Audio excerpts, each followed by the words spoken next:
जैसा कि आप लोगों को बता दें, इस वक्त हम मौजूद है मीरा रोड स्टेशन पर और यहाँ पर निर्दलीय उम्मीदवार बाबूराव शिंदे द्वारा अपना चुनावी प्रचार कैंपेन शुरू किया गया है। काफी भारी तादाद में उनके समर्थकों द्वारा आज यहाँ मीरा रोड स्टेशन पर उनके द्वारा उनका प्रचार प्रसार आरंभ किया गया है और यहाँ की जनता को उनको भरपूर प्रतिसाद भी मिल रहा है।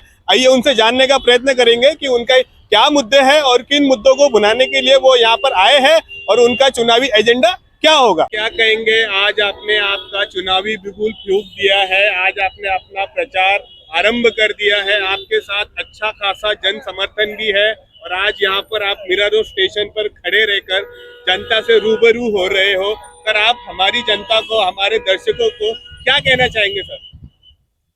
सबसे पहले तो आपके माध्यम से मैं मीरा भाईंदर की जनता को प्रणाम करता हूँ। आज हमने हमारे मीरा भाईंदर के सुपुत्र शहीद कौस्तुभ राणी जी के स्मारक पे जाके उन्हें पुष्पांजलि अर्पण की और फिर वहीं से हमने आज हमारी प्रचार सभा का शुभारंभ किया है। आज शहर के लोगों के लिए, रहवासियों के लिए, मतदाताओं के लिए यही मैसेज है कि आप लोग चुनाव लड़ रहे हो, आप अपने आप को वोट दीजिएगा, अपने जीवन के 5 साल लेकर आप हमारे साथ में आइएगा। इतने बड़े बड़े राजनीतिक दिग्गजों के बीच में एक समाज सेवी चेहरा हमने दिया है आप लोगों को, इसे स्वीकार कीजिए, अपना आशीर्वाद दीजिए, हमको साथ दीजिए और इसी आपके साथ के साथ में हम लोग इस शहर का विकास करेंगे और यकीनन करेंगे, क्योंकि हज़ारों करोड़ रुपया जो भ्रष्टाचार में जा रहा है उसे हमें रोकना हमारी प्राथमिकता है। वही पैसा पानी, शौचालय, स्वच्छता, अस्पताल इसमें लगाना है हमें और इन सभी चीज़ों को हमें बेहतर से बेहतर बना के लोगों की ज़िंदगी आसान कैसी हो इसके ऊपर हमें काम करना है।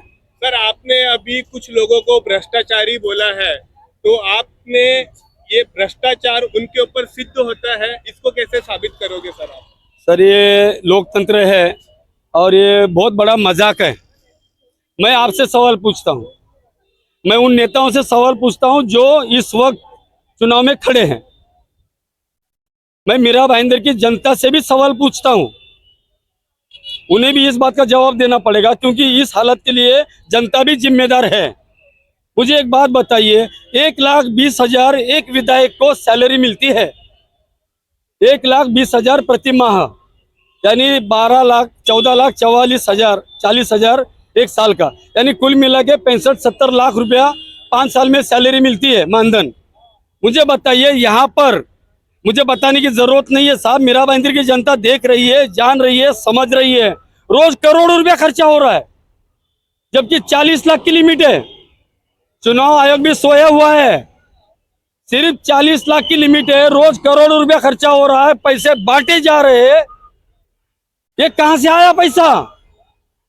ये भ्रष्टाचार नहीं है तो क्या है? ये घर में, ये लोगों ने घर में कोई प्रेस लगा रखी है आरबीआई की परमिशन से, अपने बंगलों में पैसा छापते हैं, जो बांटते हैं, लुटा रहे हैं। लोगों की वोटों की बोली लग रही है, व्यापार मेला लगा हुआ है यहाँ पर। लोकतंत्र है कहाँ?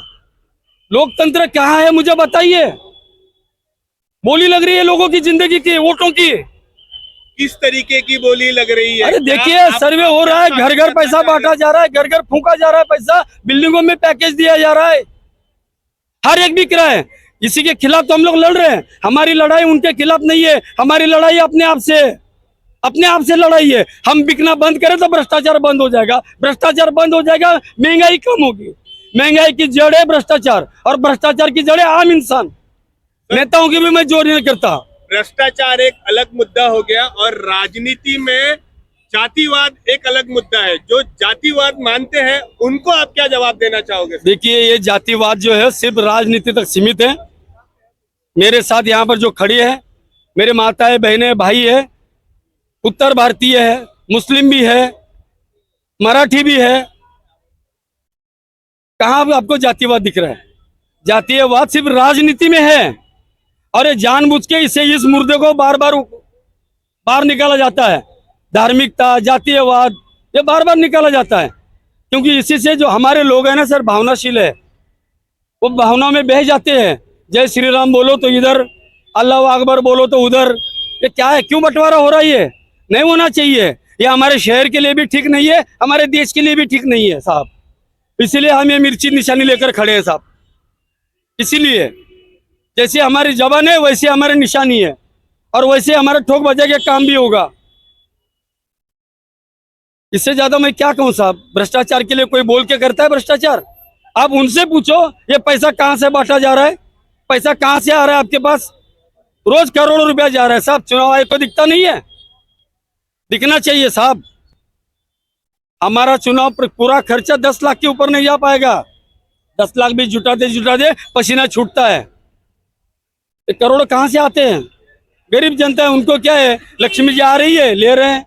हमने तो बोला है भाई जो पैसा बांटा है ले लो, लेकिन इस बार वोट कहाँ देना है वो सोच के सब कुछ करो, क्योंकि अब इस बार बहुत कठिन परिस्थिति है इस शहर के लिए, बहुत कठिन परिस्थिति है। जनता नहीं जागी तो सबसे पीछेगी पहले जनता ही।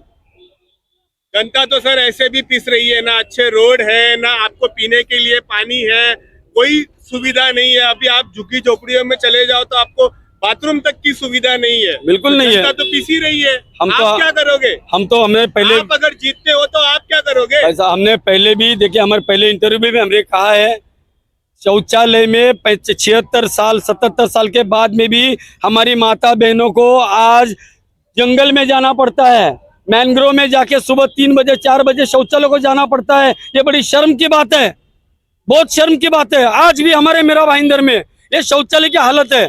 कभी मेरे साथ चलिए, मैं आपको बुलाता हूँ, दिखाता हूँ शौचालय की हालत क्या है।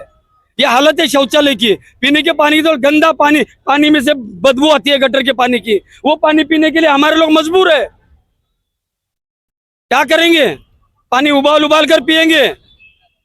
इसलिए बोलता हूं कि 500 का लालच छोड़ो, 1000 का भी लालच छोड़ो, 2 पैसे का लालच छोड़ो साहब। पूरी जिंदगी में मैं 63 साल का हूँ, 63 ईयर्स, आज तक 6-7 बार मैं वोट कर चुका हूँ। कोई 10 बार वोट नहीं कर पाता है। एक वोट मतलब 5 साल जिंदगी के, कितनी कीमती वोट है, और हमारे लोग 1500 में बेच देते हैं। ये कहाँ तक उचित है? इसी को रोकने के लिए हमारी प्राथमिकता है साहब, शौचालय, स्वच्छता, अस्पताल और स्कूलों में अच्छी शिक्षा। महानगर पालिका का खुद का कॉलेज होना चाहिए, यह हमारी प्राथमिकता है। उसके बाद रास्ता है, मेट्रो है, हर जगह राजनीति हो रही है। 200 करोड़ का बजट हो जाएगा, देखते देखते 2000 करोड़ तक पहुंच जाता है। आम इंसान को पता भी नहीं है। इनके मुंह से, इनके थाली से रोटी छीनी जा रही है, इनके बच्चों के मुंह से निवाला छीना जाता है, इनकी थाली से रोटी छीनी जाती है, फिर भी इनको पता नहीं चलता है। यही तो हम काम कर रहे हैं साहब। पिछले 45 साल से समाज सेवा करी, शहर में 25 साल लोगों को जगाने का काम कर रहे हैं। अब जनता कितनी जागी है, आने वाले 23 तारीख को पता चलेगा साहब। हम तो वोट नहीं मांग रहे हैं, आपके चैनल पे कहते हम जनता से वोट नहीं मांग रहे हैं। हम उनके जिंदगी के 5 साल मांग रहे हैं, 7 मांग रहे हैं। हम ये नहीं कहते कि मैं बाबूराव शिंदे चुनाव में खड़ा हूं, मुझे वोट दीजिए, मैं ये करूंगा, मैं वो करूंगा ना। बाबूराव शिंदे के लिए प्रचार करने की जरूरत नहीं है। अपने लिए, अपने बच्चों के भविष्य के लिए बाहर निकलिए, प्रचार कीजिए, घर से निकलो, प्रचार करो। सबसे ज्यादा मार्जिन से महाराष्ट्र में हम लोग जीतेंगे, यहाँ की जनता विधायक बनेगी साहब।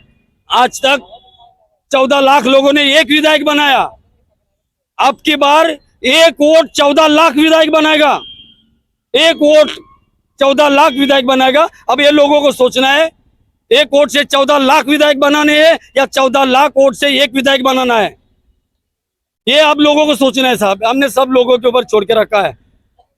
मरने के टाइम पर हमें इस बात का मलाल नहीं रहेगा कि हम इस व्यवस्था के खिलाफ नहीं लड़े। हम लड़ रहे हैं, हम लड़ रहे हैं, हमारे लोग साथ दे रहे हैं, वो भी लड़ रहे हैं इस व्यवस्था के खिलाफ। हमें गर्व है अपने आप पर, और इस शहर का रहवासी होने पर भी हमें गर्व है। इस पावन भूमि पे हम रहते हैं, हमारी रोजी रोटी चलती है। आने वाले जो पीढ़ी है उनका फ्यूचर अच्छा बनाने के लिए, उज्जवल भविष्य के लिए हम लोगों ने इस लड़ाई में अपनी हिस्सेदारी की। तो ये थे निर्दलीय उम्मीदवार बाबूराव शिंदे के विचार। बाबूराव शिंदे ने काफी ज्वलंत मुद्दे को पकड़ा है, और इस मुद्दे को वो भुनाने की कितनी कोशिश करेंगे और जनता को ज्यादा से ज्यादा अपनी तरफ आकर्षित करने की कितनी कोशिश करेंगे, ये तो आने वाला वक्त ही बताएगा। पर बाबूराव शिंदे के जो भी विचार है और जो भी उनकी सोच है, वो निश्चित तौर पर जनता को कहीं ना कहीं बहुत ही लाभकारी सिद्ध होगी, इससे नकारा नहीं जा सकता है।